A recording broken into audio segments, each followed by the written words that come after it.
G'day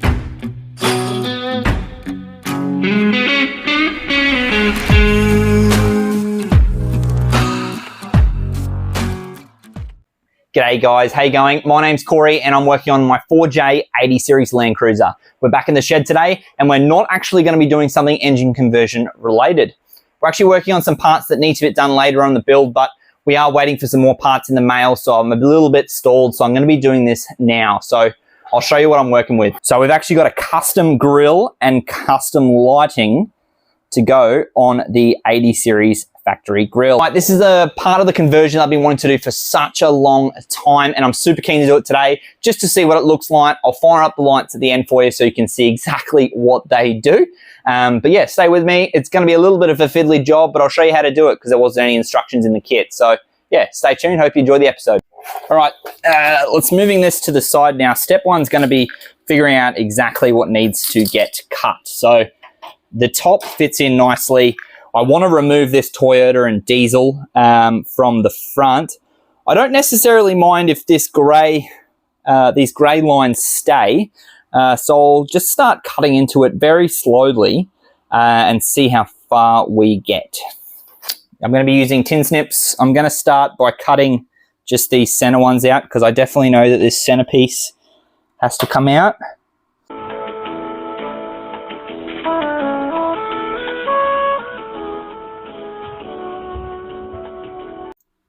All right, so I've cut the bottom of each of these tabs.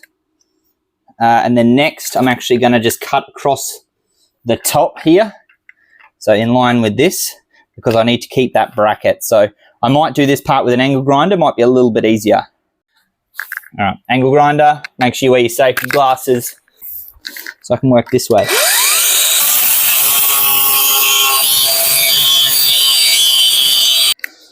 Spinning around, doing the same on the other side. So that should now pull the Toyota piece out. You might have to trim off the bits that you missed. I missed this one. Done. All right, that's the center now cut out. All right, with that top piece removed, you can see now the stainless steel does sit flush with the top all the way around. And on the back side of the stainless steel is these little screw tabs. So you just have to screw these in using the screws. But yeah, it looks better already. I don't actually like the grey strips.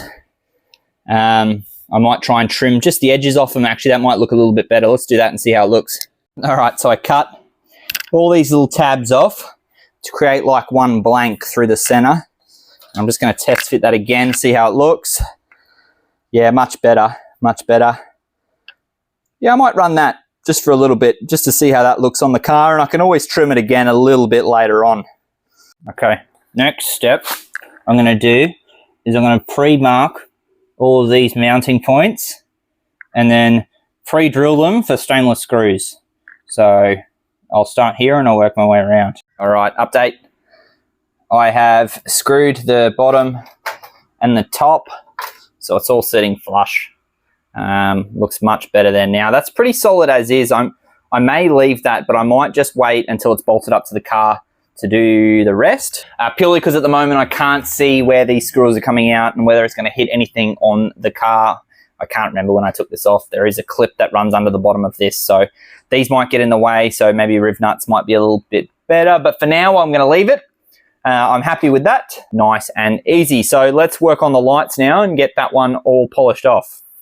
Okay, so this is the Toyota light that I purchased online and got it imported from overseas. I'll give you a bit of a sneak preview on what it actually looks like. I'm going to put it together and just screw it down. There is double-sided tape for the back of this, but for now, what I might actually do is just put it on. I'm not 100% sure where I want it because I'm going to match this up with the spotlights that I put on the bull bar. So it needs to match up to the spotties, and then that can sit beautifully just there. There's a little tab on the back of this, which is going to cause havoc on where I want it to go. Let's see if I can slide it down a little. Yeah, that's a good spot. All right, so I must admit that, yeah, cutting this grill out was a little bit easier than what I had first thought. What I'm going to do now is just, because I don't know if it's final position just yet, because you've got to remember there will be spotlights sort of here in front of the grill. So what I'm going to do is just double-sided tape it. Find a nice little zone just there. So I'll just double-side that tape down, and then I'll show you the end result all lit up. Nice and easy. I'm going to say use your imagination, but that's it on there. Chrome grill looks pretty epic on chrome. You've got to use your imagination, obviously, with a bull bar off the front. But yeah, it looks pretty cool if you ask me. All right, so this is the custom grill installed on the 80 Series Land Cruiser. And I got to say, it looks really cool. It needs a bit of a polish when it's done, but yeah, I'm very happy with the end result. I am going to get rid of these grey bars in behind here. I did kind of think they might look okay, but since going up here, yeah, I've decided it doesn't, so they're going to go. In behind there is a black intercooler, so it's all going to have a black backing once everything's bolted back together. But I do want to show you the lights. These are very unique to this build, very unique to Australia. I don't think I've seen anyone do this just yet. So yeah, when you start up your car, this is what happens. Yeah, very cool. And then when you're driving down the road, the lights stay lit up like that, just to let everyone know that you're driving a Toyota. Even though there'll be a Ford JJ1 under the bonnet, still a Toyota. So, yep, very cool. If you enjoyed the build, if you're enjoying this episode, hopefully it's a nice and easy one. It shows you how to bolt up these custom grills to an 80 series. But yeah, if you're keen, like and subscribe below. We've got plenty of cool stuff coming for this car.